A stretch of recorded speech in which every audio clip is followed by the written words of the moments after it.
বিসমিল্লাহির রহমানির রহিম। সামাজিক মাধ্যম বন্ধুগণ, সংগ্রামী দেশবাসী, সর্বস্তর জনগণ সকলের প্রতি আন্তরিক সালাম ও অভিনন্দন। সংগ্রামী সামাজিক বন্ধুগণ, আপনাদের সম্মুখে আর আমি অতি নগণ্য এসেছি।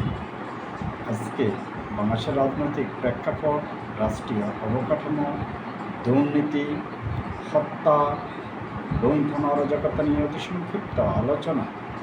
সংগ্রামী সামাজিক মাধ্যমের বন্ধুগণ, 24শে আগস্ট পরবর্তী দেশের লাগামহীন স্বেচ্ছাচারিতা, লুণ্ঠন, অরাজকতা, হত্যা নিত্য নৈমিত্তিক ব্যাপার হয়ে দাঁড়িয়েছে। আমরা যেই নেশায় উদ্বুদ্ধ হয়েছে, ফ্যাসিস্ট সরকার গত 15 বছর এই জাতিকে ধ্বংস করেছে, নেশাগ্রস্ত করেছে। আজকে কোথাও সম্মান, ব্যক্তিত্ব, মনুষ্যত্ব, আত্মমর্যাদা বলতে কিছুই নেই, কোনো দপ্তরের নেই, কোনো ব্যক্তির নেই। কারণ আমাদের মাঝে চেইন অফ কমান্ড ভেঙে পড়েছে। সংগ্রামী সামাজিক মাধ্যমের বন্ধুগণ, সরকারি কর্মকর্তাদের ঘুষ বাণিজ্য, নজিরবিহীন ত্রাস। সংগ্রামী সামাজিক মাধ্যমের বন্ধুগণ, সরকার ইচ্ছা করলে, রাজনীতিবিদদের সদিচ্ছা থাকলে একটি রাষ্ট্র থেকে ঘুষ দুর্নীতি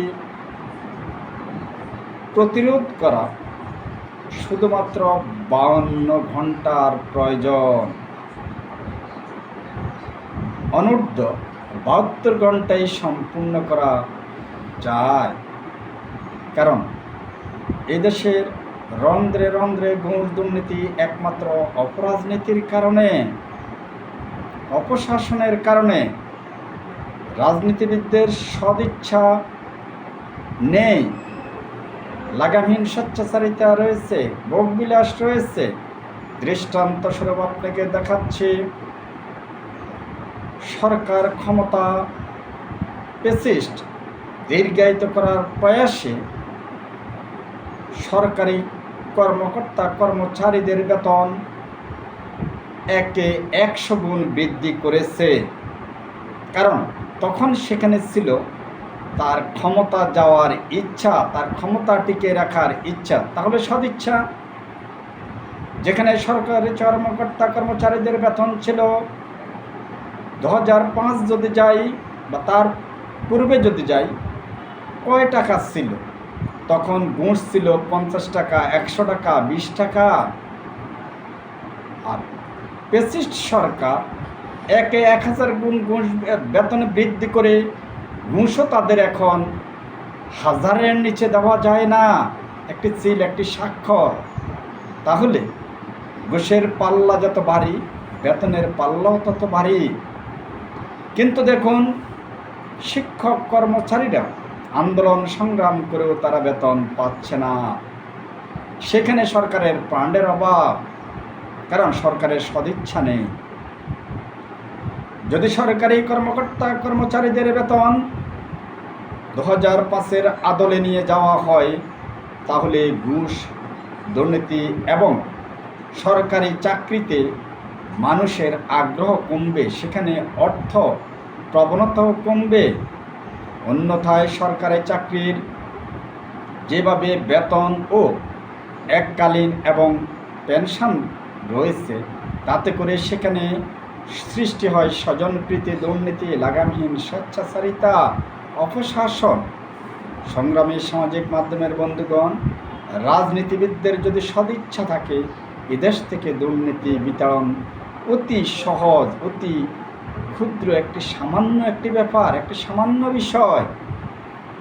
আজকে পরিচ্ছন্ন রাজনীতি যদি করতে যাই, একটি শান্তিপূর্ণ স্বাধীন রাষ্ট্র প্রতিষ্ঠা করতে হলে অবশ্যই নিজের ভোগবিলাস জলাঞ্জলি দিতে হবে, স্বীয় স্বার্থ বিসর্জন দিতে হবে। তাহলে হবে নগর রাষ্ট্র শান্তিপূর্ণ। আমরা নিজেরা আজ ভোগবিলাসে এবং নিজের স্বীয় স্বার্থে মগ্ন হওয়াতে একটি রাষ্ট্রের দুর্নীতি অপনীতি রোধ করতে পারতেছি না। একমাত্র অপনীতি দুর্নীতি রোধ করার জন্য প্রয়োজন সদিচ্ছা এবং নিজের ভোগবিলাস জলাঞ্জলি দেওয়া, তাহলেই সম্ভব। মানব মনে টিকে থাকা, মানব কাতারে বিকাশের একমাত্র মাধ্যম সততা। আমি আশা করব রাজনীতিবিদগণ, আগামী বাংলার স্বপ্নদ্রষ্টা সকলে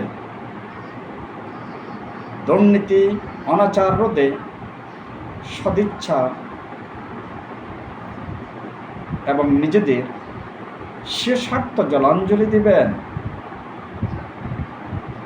একমাত্র সদিচ্ছা থাকলেই সম্ভব, এটাই আমার প্রত্যাশা।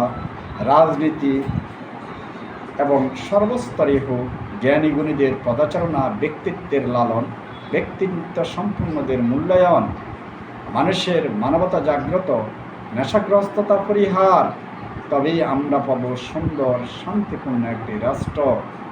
বাংলাদেশ জিন্দাবাদ। শহীদ প্রেসিডেন্ট জিয়াউর রহমান অমর হোক। দেশনেত্রী বেগম খালেদা জিয়া জিন্দাবাদ। বিএনপির ভারপ্রাপ্ত চেয়ারম্যান জনাব তারেক রহমান জিন্দাবাদ। আল্লাহ হাফিজ। আসসালামু আলাইকুম।